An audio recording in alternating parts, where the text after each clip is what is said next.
बातमी सीबीआय कडून आता प्रफुल्ल पटेलांना मोठा दिलासा मिळालेला आहे। सीबीआय कडून 2017च्या भ्रष्टाचार प्रकरणात क्लोजर रिपोर्ट दाखल करण्यात आला। सीबीआय कडून प्रफुल्ल पटेलांना क्लीन चिट देण्यात आलेली आहे।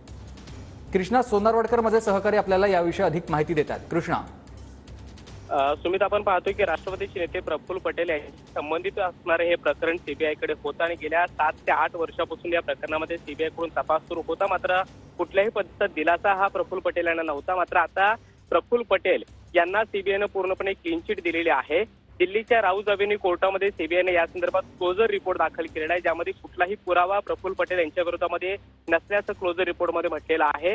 2017 साली हा गुन्हा सीबीआयने दाखल केलेला होता आणि सिव्हिल एव्हिएशन मिनिस्टर असताना प्रफुल्ल पटेल यांनी भ्रष्टाचार करून कोट्यवधी रुपयांचा घोटाळा केल्याचा सुद्धा हा कथित आरोप होता आणि तेव्हापासून सीबीआय कडून या प्रकरणाची सगळी चौकशी सुरू होती, तपासणी सुरू होती। मात्र आता प्रफुल्ल पटेल यांना हा एक मोठा दिलासा दिलेला आहे, त्यामुळे वेगवेगळ्या चर्चा रंगू लागलेल्या आहेत।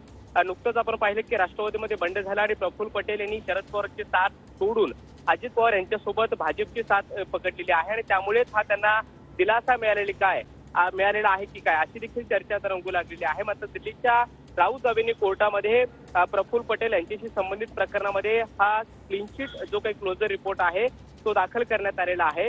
2017 साली सीबीआयनं या संदर्भात गुन्हा दाखल केलेला होता आणि प्रफुल्ल पटेल यांनी मंत्रिपदाचा गैरवापर करून मोठ्या प्रमाणामध्ये भ्रष्टाचार केला आणि मोठ्या पद्धतीनं एअरक्राफ्ट खरेदी केली ते पूर्णपणे बेकायदेशीर होते असंही सीबीआयने म्हटलेलं होतं। मात्र यामध्ये आता त्यांना बरोबर आहे, सीबीआय कडून आता प्रफुल्ल पटेलांना हा मोठा दिलासा मिळाला आहे। धन्यवाद तुम्ही दिलेल्या सविस्तर माहितीसाठी कृष्णा।